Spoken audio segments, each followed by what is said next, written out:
The screams of the horses pierced the autumn air as the carriage careened toward the cliff edge, its wheels bouncing violently over the rocky terrain. Inside, Clara Kincaid clutched the leather seat with white knuckles, her heart pounding against her ribs like a stampede. The driver was gone, thrown from his perch when the horses had spooked at the rattlesnake, and now nothing stood between her and certain death but 4 panicked horses and 200 feet of Nebraska dirt. "Help!" she screamed, though she knew it was futile. This stretch of road outside Scottsbluff was rarely traveled, especially as dusk approached. The setting sun cast long shadows across the landscape, painting everything in shades of amber and gold, a beautiful scene for what might be her final moments. Clara tried to reach for the door handle, contemplating the desperate act of jumping from the moving carriage, when she heard the thundering hoofbeats approaching from behind. She twisted in her seat, peering through the small rear window of the carriage. A rider approached, bent low over his horse's neck, pushing the animal to its limits. The man's hat was gone, lost to the wind of his desperate chase, and his dark hair whipped wildly around his face. He was gaining on the carriage, but the cliff edge was drawing closer with frightening speed. The cowboy pulled alongside the runaway horses, his own mount straining with the effort. Clara watched in astonishment as he somehow maneuvered his horse directly beside the lead pair. In a move that defied all reason, the man leaped from his saddle onto the back of one of the carriage horses. Clara gasped, certain she was about to witness his death. But the cowboy maintained his balance, reaching for the bridles of the lead pair.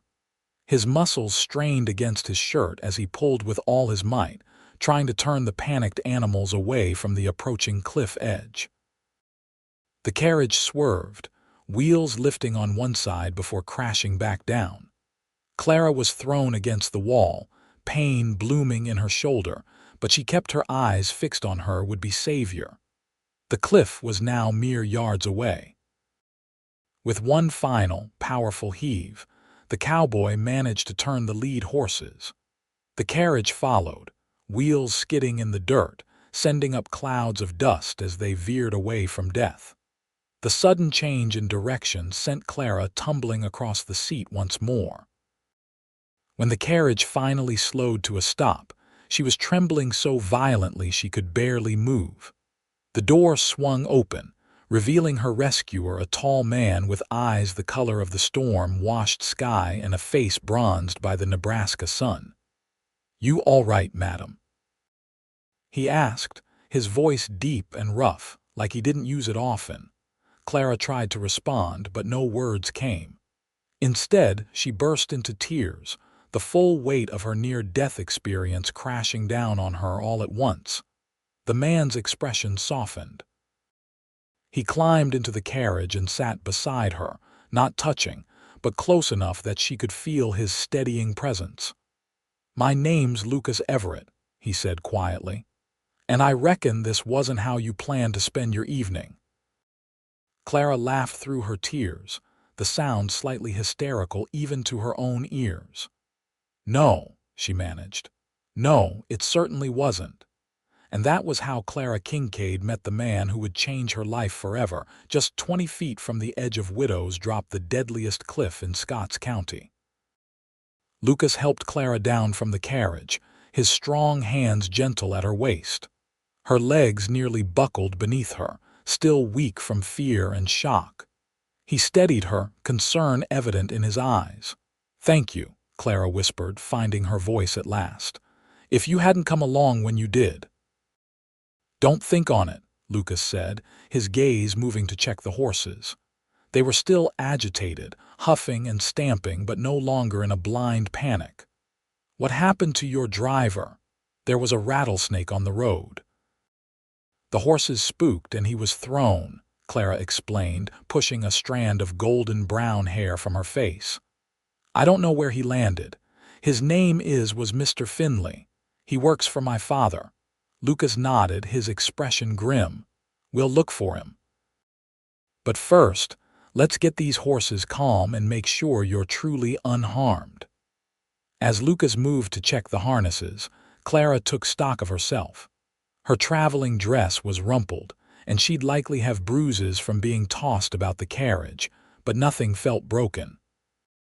She watched as Lucas spoke softly to the horses, his hands moving with practiced ease over their quivering flanks.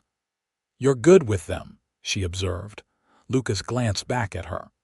"Worked with horses all my life. Even the most spooked animal has reason in them somewhere, you just have to find it." There was something in the way he spoke, straightforward yet thoughtful, that caught Clara's attention. Most men in Scottsbluff either dismissed her as merely James Kincaid's daughter, or treated her with exaggerated deference because of her father's position as the town's most prosperous banker. "You're not from around here," she said. It wasn't a question. "No, madam, just passing through on my way north." Lucas finished checking the last horse and turned to face her fully. "I've got my horse tied back a ways. Let me secure your team and then we can look for your driver." They found Mr. Finley a quarter-mile back, unconscious but breathing, with a nasty gash on his head. Together, they managed to get him into the carriage. Clara insisted on driving them back to town herself, while Lucas rode alongside on his own horse, a magnificent chestnut stallion that moved like flowing water beneath him. The sun had set by the time they reached Scottsbluff, the town's buildings silhouetted against the darkening sky. Clara directed them to the doctor's house first, where they delivered the still unconscious Mr. Finley into Dr. Harrison's capable hands. "He'll need to stay the night for observation," the doctor said after his examination. "But I believe he'll recover, Miss Kincaid. You should go home and rest. You look like you've had quite an ordeal yourself." Clara nodded, suddenly aware of how exhausted she felt. "Thank you, doctor. Please send word if his condition changes." Outside, Lucas stood waiting with both horses, his own and the carriage team. The street was quiet, most businesses already closed for the evening. "I should see you home," Lucas said, his tone making it clear he wouldn't accept refusal. Clara hesitated. "My father's house is on the other side of town. I can manage from here." "I've no doubt you can manage, Miss Kincaid," Lucas replied, a hint of a smile tugging at his mouth. "But I'd feel better seeing the job through." There was something about his quiet insistence that made Clara relent. "Very well, Mr. Everett, though I warn you my father can be formidable when it comes to his only daughter." The banker's house was the largest in Scottsbluff, a two-story affair with white columns and a wraparound porch. Lights blazed from the windows, and the front door burst open before Clara could even climb down from the carriage. "Clara!" James Kincaid thundered, rushing down the steps. He was a tall man with silver-streaked dark hair and the bearing of someone accustomed to command. "Where have you been? And where is Finley?" His eyes narrowed as they fell on Lucas. Clara quickly explained what had happened, watching her father's expression shift from anger to concern to grudging gratitude. "It seems I owe you my daughter's life, sir," Kincaid said stiffly, extending his hand to Lucas. "Lucas Everett," Lucas replied, shaking the offered hand. "And no debts owed for doing what any man should." Something in Kincaid's expression hardened slightly at Lucas's plain speech. "Nevertheless, please, come inside. The least we can offer is a hot meal and proper thanks." Clara caught the hesitation in Lucas's stance. "Please, Mr. Everett." "I insist." Their eyes met, and something passed between them, an understanding of sorts. With a slight nod, Lucas agreed. The Kincaid dining room was opulent by Scottsbluff standards, with a polished mahogany table that could seat 12 and a crystal chandelier overhead. Clara watched with interest as Lucas took it all in, his face betraying nothing but his eyes alert to every detail. Over roast beef and potatoes, James Kincaid questioned Lucas about his background and business.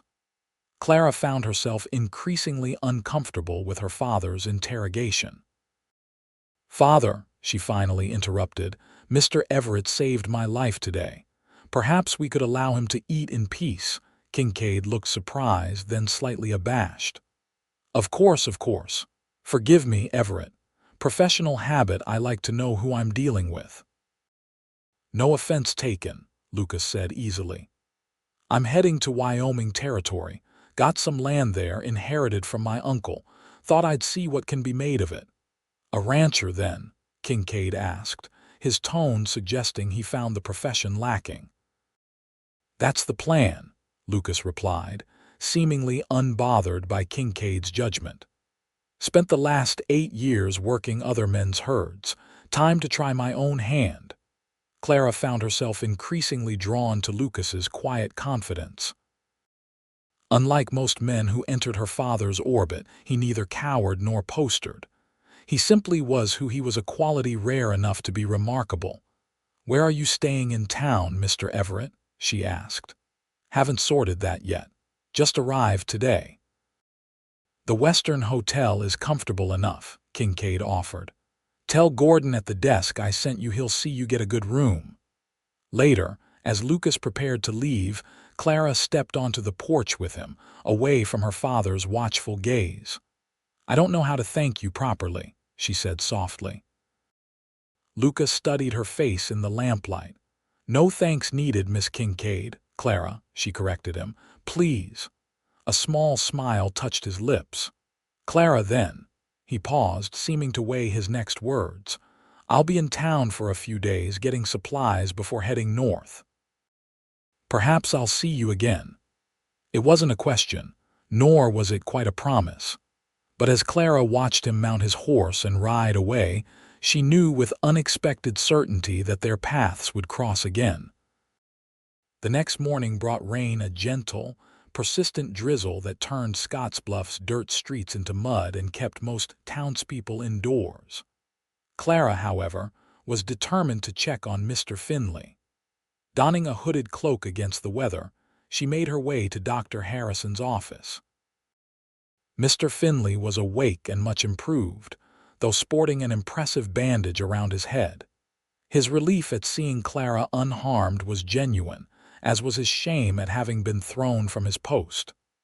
"Miss Clara, I can't begin to apologize enough," he said, his weathered face creased with worry.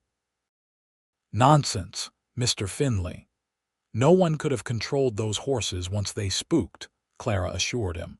"Father says your position is secure, and you're to take all the time you need to recover."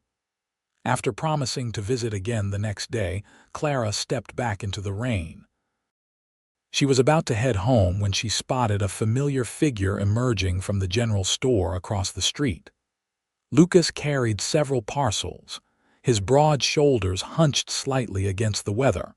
Without conscious decision, Clara found herself crossing the muddy street toward him. He looked up just as she approached, surprise and something warmer lighting his eyes. "Miss Kincaid," he greeted her, quickly adjusting his packages to tip his hat. "I thought we agreed on Clara," she reminded him with a smile. "Are you getting everything you need for your journey?" Lucas nodded. "Just about. Your father's recommendation at the hotel worked out well. I've got a decent room to wait out this weather."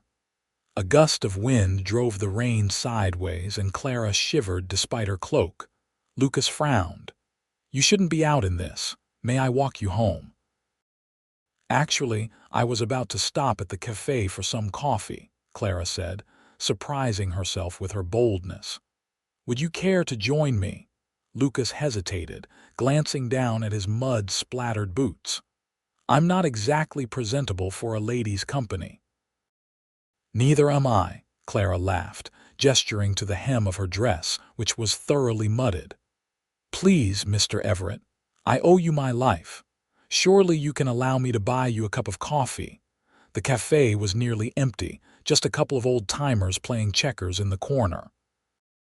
The proprietress, Mrs. Bellamy, raised her eyebrows slightly at the sight of James Kincaid's daughter in the company of a strange cowboy, but said nothing as she brought them coffee and slices of fresh apple pie.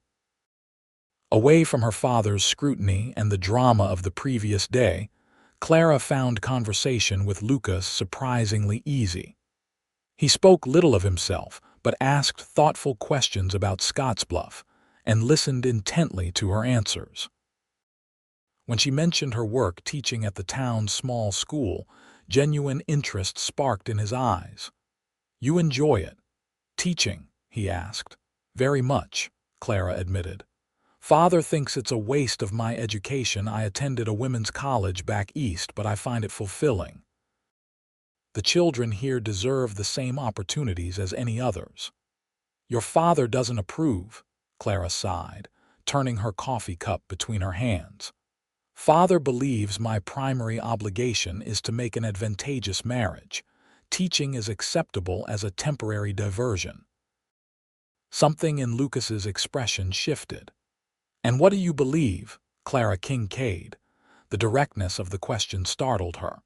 Most men in her social circle carefully avoided asking women their opinions on such matters.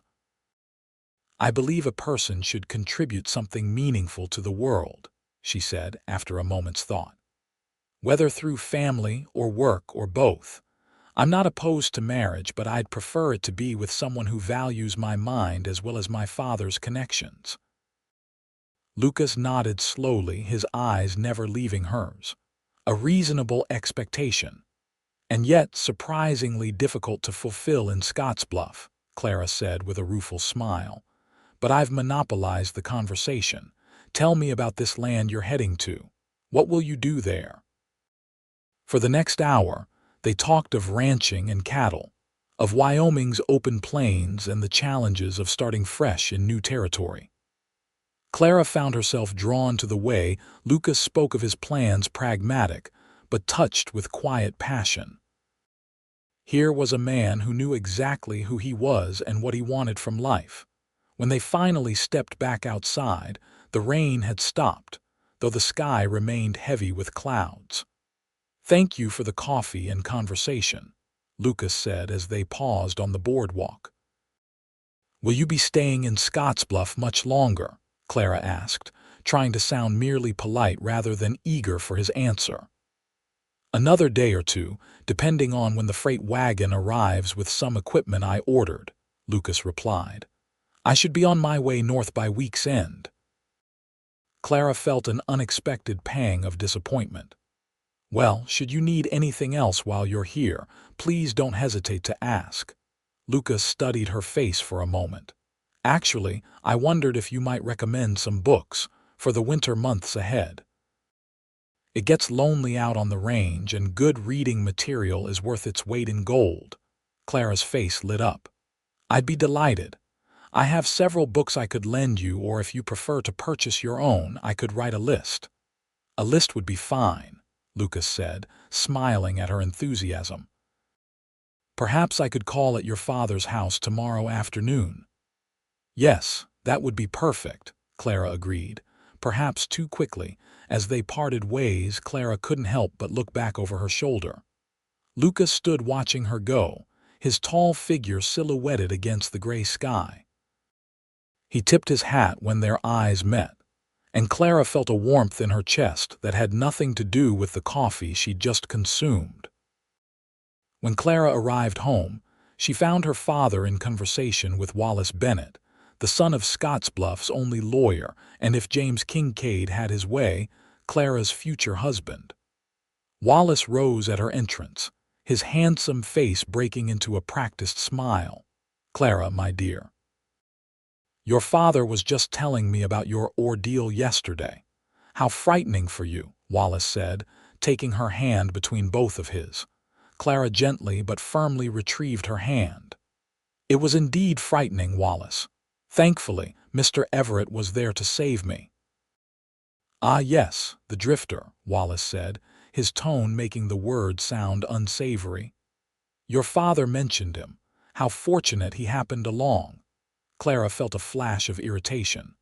Mr. Everett is hardly a drifter. He's a rancher heading to his own property in Wyoming. James Kincaid cleared his throat. Wallace has invited us to dinner at his father's home this evening, Clara. I accepted on our behalf. The look her father gave her brooked no argument. Clara forced a smile. How lovely. If you'll excuse me, I should change out of these muddy clothes. In her room, Clara stood at the window, looking out at the town she'd called home all her life. She'd always found comfort in Scottsbluff's familiar streets and faces, in the knowledge that she had a place here. Yet today, for the first time, she felt a strange restlessness, as if the town's boundaries had suddenly become confining rather than comforting. Her thoughts drifted to Lucas Everett, to the way his eyes seemed to see past the banker's daughter to the woman beneath. In just 2 brief encounters, he'd spoken to her with more genuine interest than Wallace Bennett had shown in 2 years of court-approved courtship. Clara shook her head, chiding herself for such fanciful thinking. Lucas would be gone in a few days, continuing on to his new life in Wyoming.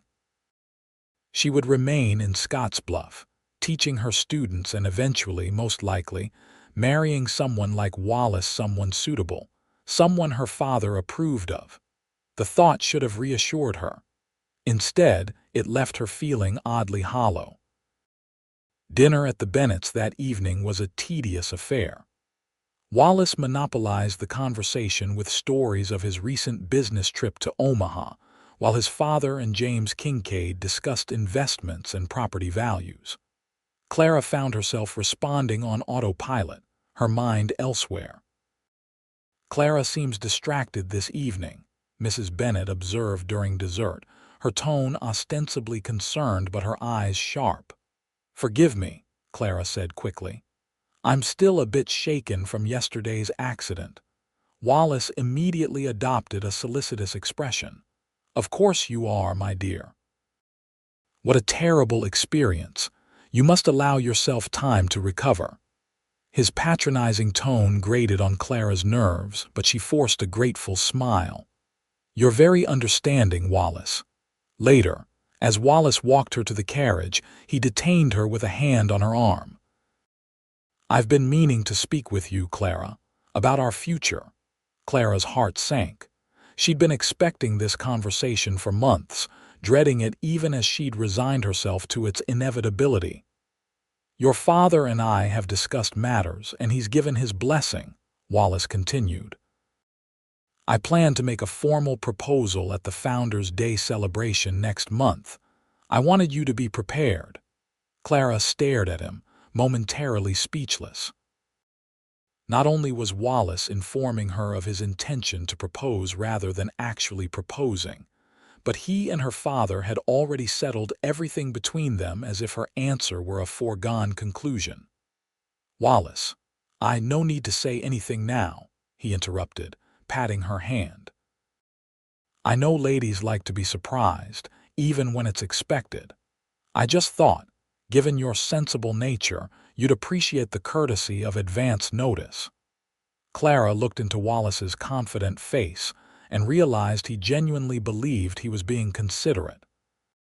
In his mind and her father's, her acceptance was indeed a foregone conclusion. After all, what choice did she have? Wallace Bennett was handsome, wealthy, and from one of Scottsbluff's finest families. By all conventional measures, he was a perfect match. How thoughtful of you, she managed to say, the words tasting like ashes. That night, Clara lay awake long past midnight, her thoughts in turmoil. The close call with death at Widow's Drop seemed to have shaken something loose within her, some certainty about her place and purpose that she'd always taken for granted. For the first time, she allowed herself to imagine a different life than the one laid out before her. Not necessarily a life with Lucas Everett, whom she barely knew, but a life where she made her own choices, where her path wasn't predetermined by her father's expectations or society's conventions. The thought was both terrifying and exhilarating. By morning, Clara had made a decision. She would not allow Wallace's public proposal to trap her into a marriage she increasingly realized she did not want. Somehow, she would find the courage to speak to both Wallace and her father before the Founders' Day celebration. With that resolution made, Clara felt lighter as she dressed for the day. She selected books for Lucas with Care Emerson's essays, a volume of Whitman, and several novels she thought might appeal to a man of action who nonetheless valued ideas. She wrote a thoughtful list of additional recommendations, taking more pleasure in the task than she probably should have. When Lucas arrived that afternoon, Clara was ready for him. She'd told the housekeeper to show him into the small library rather than the formal parlor, hoping for a less stilted conversation than their previous encounter in her father's house. Lucas looked different today, freshly shaven, his dark hair neatly combed, his clothes clean though still decidedly those of a working man. He held his hat in his hands, turning it slowly as he examined the bookshelves that lined the walls. "My mother's collection," Clara explained as she entered the room. "She was a great reader. Father keeps adding to it, though I suspect he does so more out of habit than passion for literature." Lucas turned to her, a warm smile spreading across his face. "It's impressive. My own library could fit in a saddlebag, though I aim to change that." Clara handed him the books she'd selected and the list she'd prepared. "These should give you a start.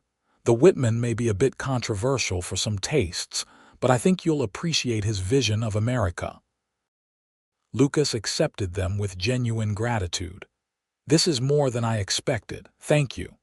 "Would you like some tea?" Clara asked, reluctant to see him leave so soon. "Or perhaps a tour of the garden? My mother designed it, and even in autumn there's much to admire." She was being forward, Clara knew.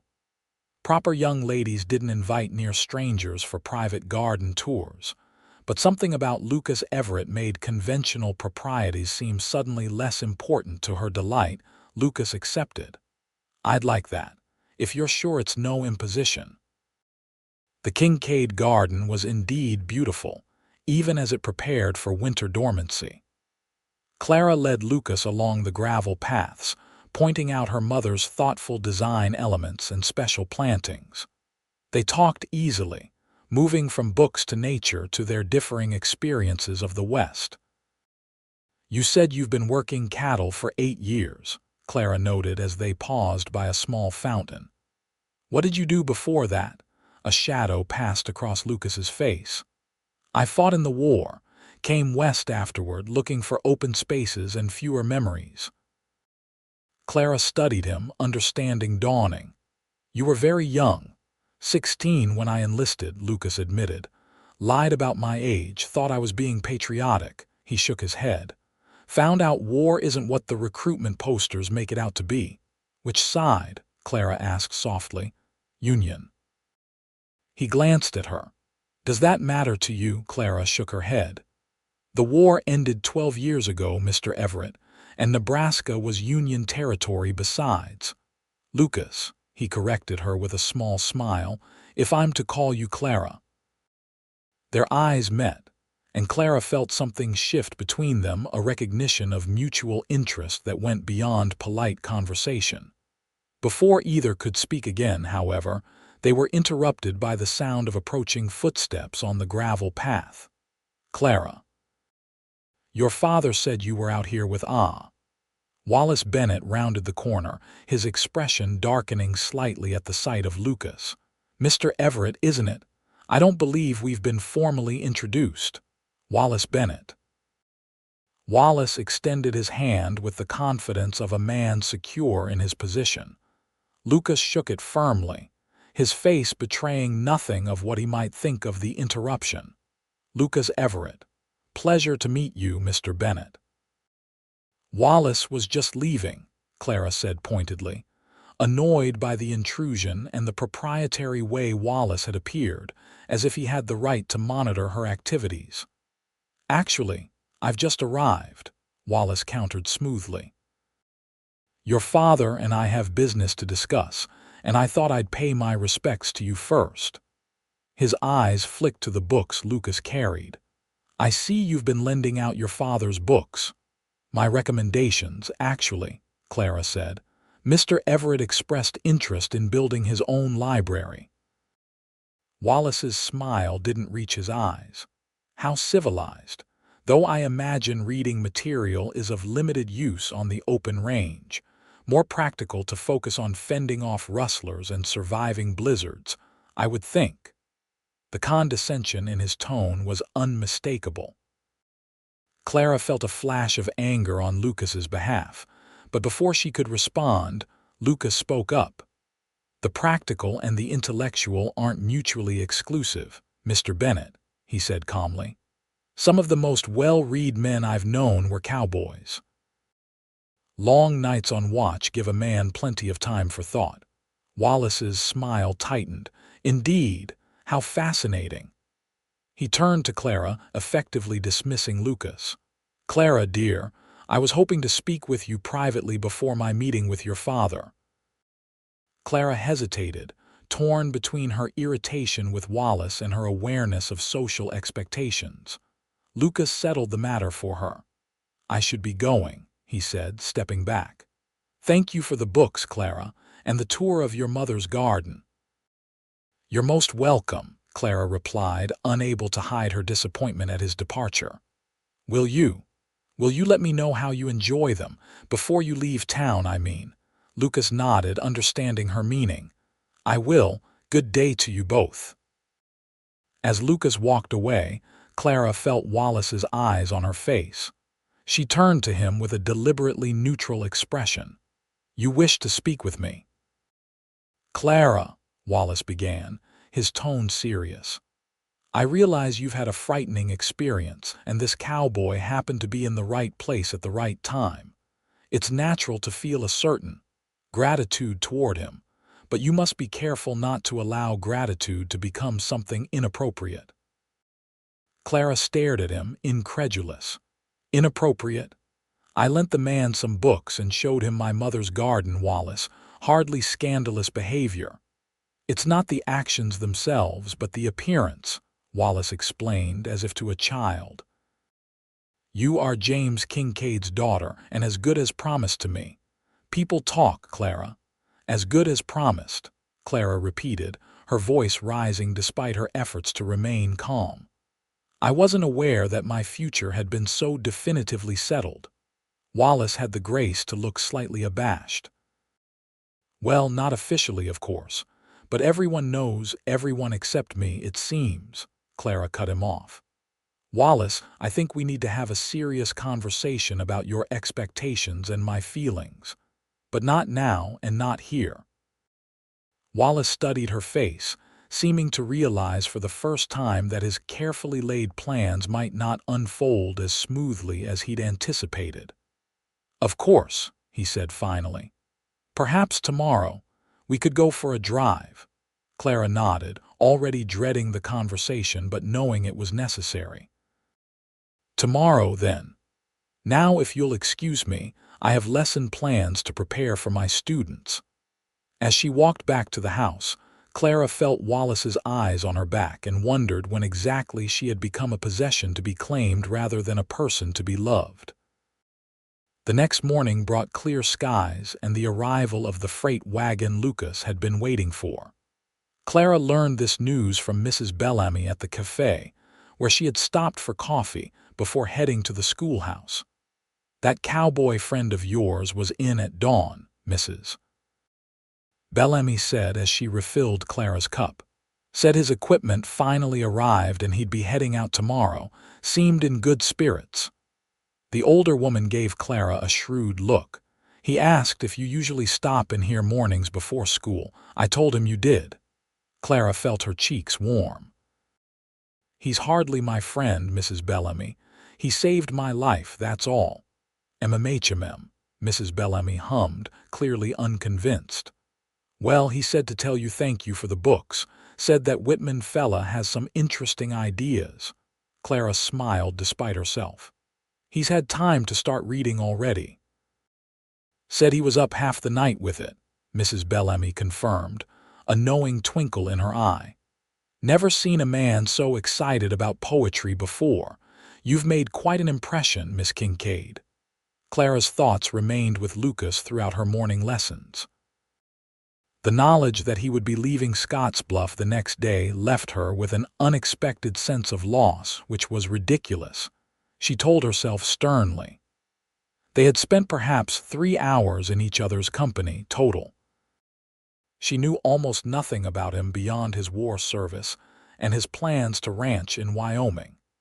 And yet, she couldn't deny the connection. She'd felt an ease of conversation, a meeting of minds that she'd rarely experienced in Scottsbluff. Lucas spoke to her as an equal, valued her thoughts, and seemed genuinely interested in who she was beneath the surface. By contrast, her upcoming drive with Wallace loomed like an unpleasant duty. She'd spent years accepting that Wallace would likely be her future, but now the prospect filled her with dread. How could she have been so willing to settle for a life with a man who saw her as little more than an appropriate acquisition? When school let out at noon, Clara found Lucas waiting across the street, leaning against a hitching post with casual grace. Her heart gave a ridiculous little jump at the sight of him. "Mr. Everett," she greeted him as she crossed the street, aware of curious glances from passing townspeople. "This is a surprise." "A pleasant one, I hope," Lucas replied. "I came to return your Emerson, finished it this morning." Clara accepted the book, their fingers brushing momentarily. "So quickly. What did you think?" "He makes a man question his assumptions," Lucas said thoughtfully. "Particularly liked his thoughts on self-reliance." "One of my favorites as well," Clara admitted. They stood looking at each other for a moment, both seemingly reluctant to part ways. "I understand you're leaving tomorrow," Clara finally said. Lucas nodded. "At first light." "Wyoming's waiting, and winter won't be far behind."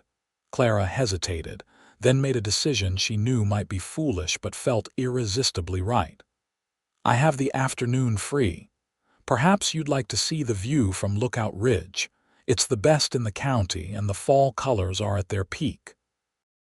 It was a bold invitation, one that would certainly raise eyebrows if known. But Clara suddenly found she cared less about Scottsbluff's opinion than she did about spending a few more hours in Lucas Everett's company. Lucas studied her face, seeming to understand both the invitation and its implications. "I'd like that very much," he said quietly. "If you're sure," Clara nodded. "I'm sure." Lookout Ridge rose behind the town, a rocky promontory that offered sweeping views of the North Platte River Valley. The trail up was steep in places but not difficult, and they reached the summit by mid-afternoon.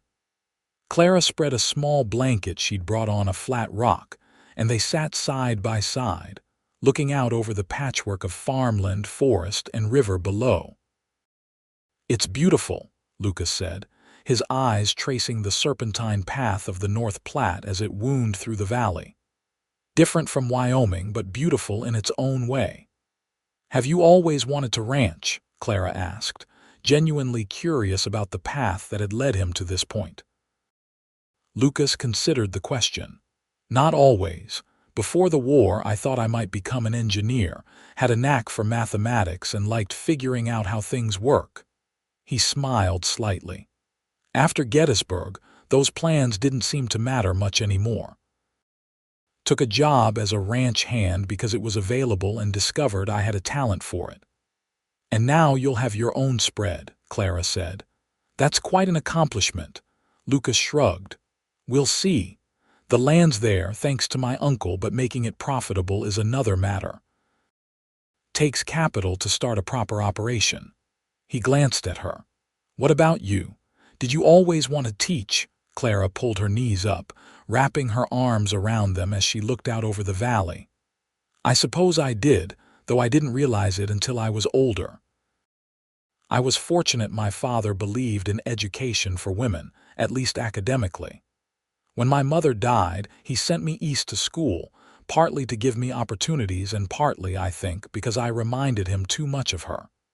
You were close to your mother, Lucas asked gently. Very.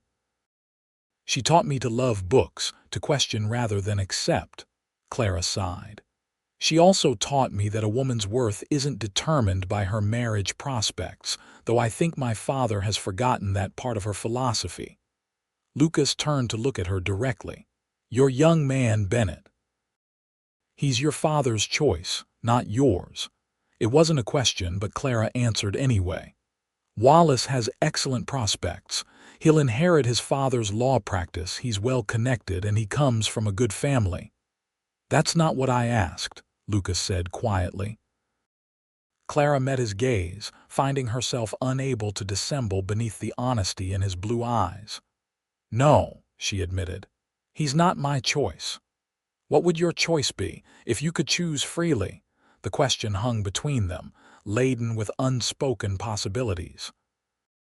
Clara took a deep breath, suddenly feeling as if she stood at another precipice, as dangerous as the cliff she'd nearly plunged from days before. Someone who sees me, she said finally. Not the banker's daughter, not a suitable match, but me, Clara. Someone who values my mind and respects my dreams. Someone who would be a partner, not a proprietor. Lucas nodded slowly, his eyes never leaving hers. A reasonable expectation, he echoed his words from the cafe, but this time they carried a weight of personal meaning. And you? Clara asked, her heart beating faster. What would you look for in a wife? Someday, I mean. Someone brave, Lucas said without hesitation. Someone who thinks for herself and speaks her mind. Someone who sees value in both poetry and practicality. His voice dropped slightly. Someone I'd be proud to build a life with, out where the only limits are the horizon and your own courage. Clara felt something twist in her chest, a longing for exactly that life, that freedom, that partnership. With this man she barely knew but somehow recognized, as if they'd been moving toward each other all along. Lucas, she began, uncertain what she meant to say but knowing she needed to say something. Before she could continue, the sound of approaching hoofbeats broke the moment. They both turned to see a rider cresting the ridge. Wallace Bennett, his face set in lines of anger and disapproval. Clara, he called, dismounting before his horse had fully stopped. What do you think you're doing up here alone with this? This drifter, Clara stood, anger rising to match his. Mr. Everett is not a drifter, as I've told you before, and I'm perfectly capable of choosing my own company, Wallace. Wallace strode forward, positioning himself between Clara and Lucas, who had also risen to his feet. Your father is worried sick. When you didn't return home for lunch, he sent people looking for you. I'm a grown woman, not a child who's wandered off, Clara retorted, and I frequently spend afternoons hiking. Father knows this. Not with strange men, Wallace hissed, then turned to Lucas. I don't know what your game is, Everett, but Clara Kincaid is spoken for. I suggest you remember your place and stay away from her. Lucas remained calm, though Clara could see tension in the set of his shoulders. Miss Kincaid invited me to see the view. I accepted. There's no game here. Lucas was just returning a book I lent him, Clara added, stepping around Wallace to stand beside Lucas. And as for being spoken for, I've made no promises to anyone. Wallace's face flushed dark with anger. You may not have spoken the words, Clara, but our understanding is clear to everyone in Scottsbluff. Your father approves. Our families approve. Everything is settled but the formal announcement. Nothing is settled, Clara said firmly. And I think it's time we had that conversation I mentioned yesterday, Wallace, privately. Wallace looked between them, his anger giving way to cold calculation. By all means, let's return to town and we can speak privately. Clara turned to Lucas, aware of Wallace's watchful glare. Thank you for your company, Mr. Everett. I wish you safe travels tomorrow. Lucas nodded, his eyes conveying what he couldn't say aloud. "Thank you for showing me the view, Miss Kincaid. It was well worth the climb." The ride back to town was tense and silent. Wallace insisted Clara ride with him, leaving Lucas to follow behind. When they reached the Kincaid house, James Kincaid was waiting on the porch, his expression a thundercloud. "Clara Elizabeth Kincaid," he began as soon as she dismounted. "What were you thinking, disappearing for hours without a word? And with him?" He gestured dismissively toward Lucas, who had stopped a respectful distance away. "Father, I am 23 years old, not 16, Clara said, keeping her voice steady with effort. "I was showing Mr. Everett the view from Lookout Ridge as a thank you for saving my life. There was nothing improper about it." James Kincaid's eyes narrowed. "Nothing improper." "The entire town is talking about you too. Mrs. Bellamy said you've been meeting him at her cafe. You lent him books from our library. And now a private excursion to Lookout Ridge. You're tarnishing your reputation, Clara, and for what? A cowboy passing through town." Clara felt her face flush with a mixture of embarrassment and anger. "The town needs something better to talk about then. And yes, I lent books to a man who expressed interest in reading. How scandalous." "Clara," Wallace interjected, his tone placating, "your father is right to be concerned." "People talk, and with our understanding—" "There is no understanding, Wallace," Clara interrupted, finally pushed beyond endurance. "Not on my part, and I think it's time we made that clear." A stunned silence followed her words. Wallace stared at her as if she'd slapped him while her father's face darkened further. "Clara," James Kincaid said, his voice dangerously quiet, "you will go inside now. We will discuss this matter privately as a family." Clara stood her ground. "No, father. I believe Wallace deserves to hear this directly from me." She turned to face Wallace, who was watching her with an expression of growing disbelief. "Wallace, I cannot marry you, I do not love you, and I do not believe we would make each other happy. I'm sorry if I've allowed you to believe otherwise, but I cannot continue this pretense any longer." Wallace's shocked expression hardened into something ugly. "This is because of him, isn't it?" he said, jerking his head toward Lucas, who remained mounted on his horse, a silent witness to the scene unfolding. "He's filled your head with romantic nonsense about the frontier." "This has nothing to do with Mr. Everett," Clara insisted, though she knew it wasn't entirely true. Her encounters with Lucas hadn't created her doubts about marrying Wallace, but they had crystallized them, giving her the courage to speak what she'd long felt. "This is about my life and my choice of how to live it." "Clara, that is enough," her father commanded. "Inside. Now." This time, Clara obeyed, but not before glancing back at Lucas. Their eyes met briefly, and in that moment, something passed between them, a recognition of possibilities, of roads not yet taken. As she entered the house, Clara heard her father addressing Lucas. "Mr. Everett, I appreciate what you did for my daughter, but your presence here is causing disruption. I think it would be best if you continued your journey without further delay." Clara couldn't hear Lucas's response, but she could imagine his dignified nod, his quiet acceptance. He would leave tomorrow as planned, heading north to his land in Wyoming, and she would remain here in Scottsbluff, facing the consequences of her decision. The argument with her father lasted well into the evening. James Kincaid was by turns angry, disappointed, and bewildered by Clara's rejection of what he saw as a perfectly suitable match. Wallace left in a fury, declaring that Clara would regret her decision when she found herself a spinster schoolteacher with no prospects.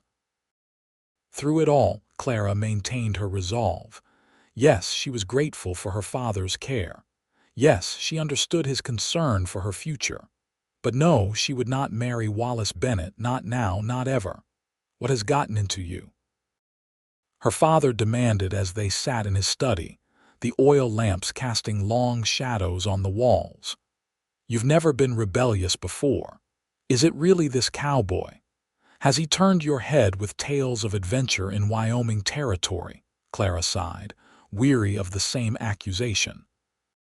"Father, Lucas Everett is leaving tomorrow. I've spent perhaps 4 hours total in his company. This isn't about him, at least, not in the way you think." "Then what is it about?" James Kincaid asked, genuine confusion in his voice. Clara considered how to explain something she was only beginning to understand herself. "It's about choice, Father. My choice. Meeting Lucas, seeing someone who knows exactly what he wants and is willing to work for it, who isn't bound by what others expect of him. It made me realize how much of my life has been determined by expectations. Yours, society's, even my own limited vision of what's possible." Her father frowned. "Clara, I've always wanted what's best for you." "I know you have," she said gently. "But what if your vision of best isn't the same as mine? What if I want something different than the life you've planned?" "And what is it you want?" he asked, sounding suddenly tired. Clara hesitated, uncertain how to articulate desires she was just beginning to recognize. "I'm not entirely sure yet," she admitted, "but I know I want the freedom to discover it for myself." James Kincaid studied his daughter's face, seeing perhaps for the first time the determined woman she'd become rather than the little girl he still imagined. "You're very like your mother," he said finally, his voice soft with old grief.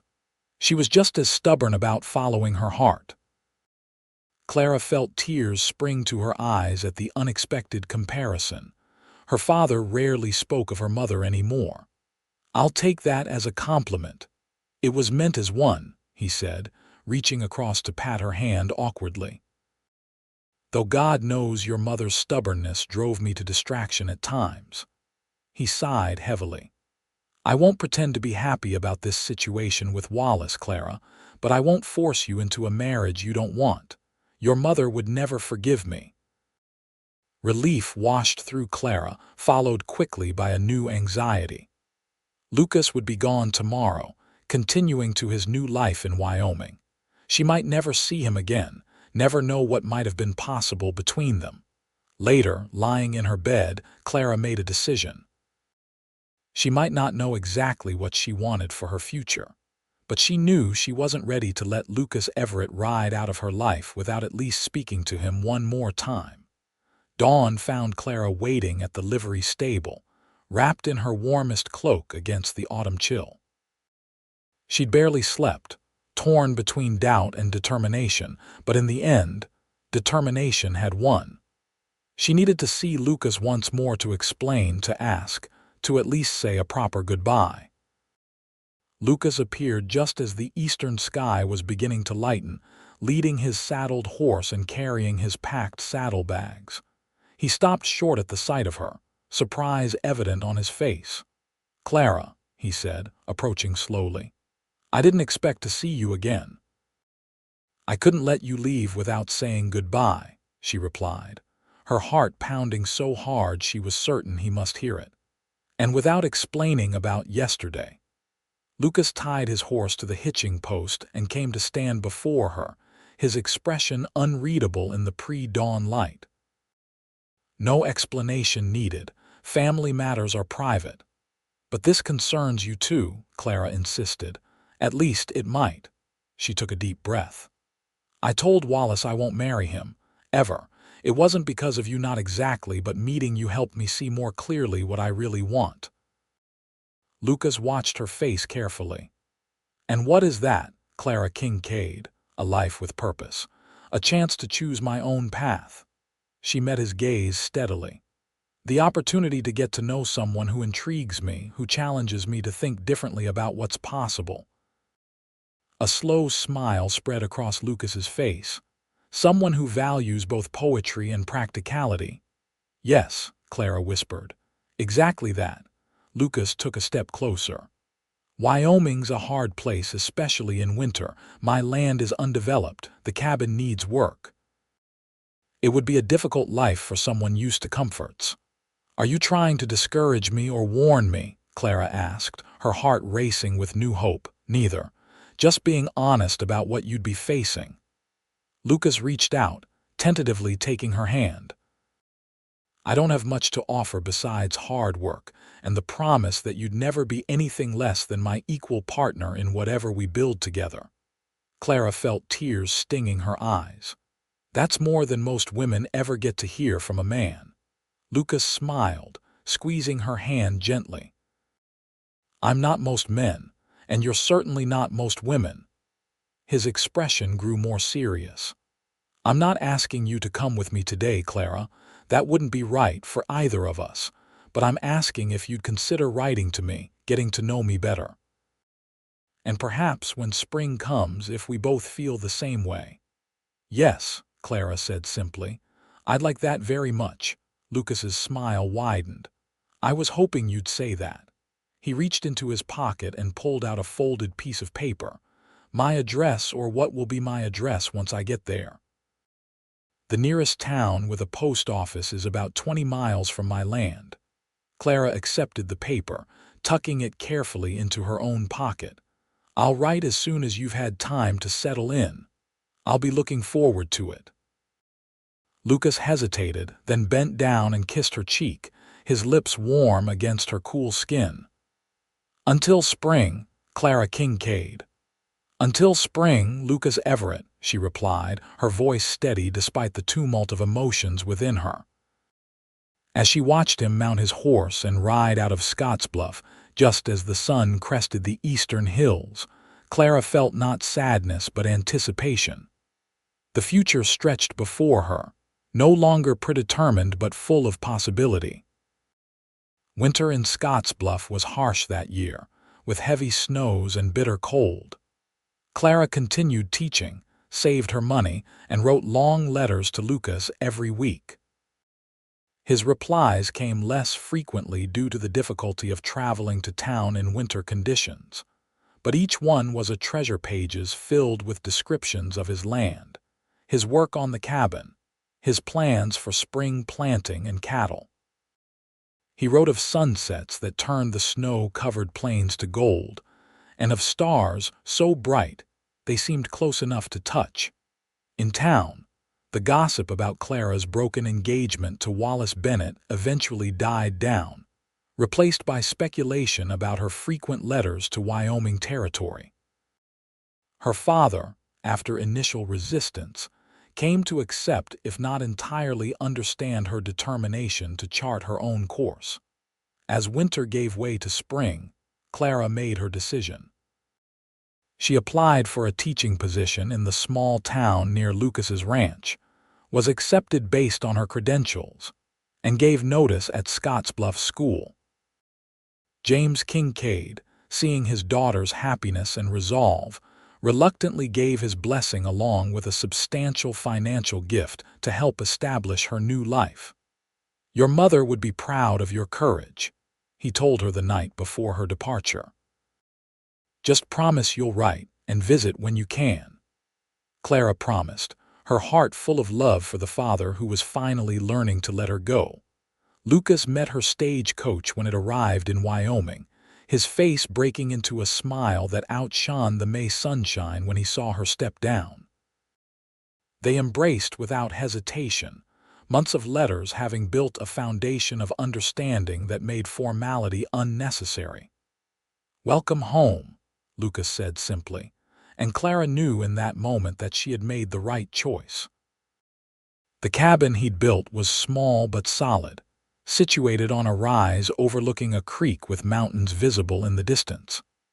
Inside, Clara found a bookshelf already filled with volumes she'd recommended, and space left for the books she'd brought with her. They married a month later in the small town church, with Clara's father making the journey to give her away. Their wedding night was a discovery of passion neither had fully anticipated but both embraced wholeheartedly.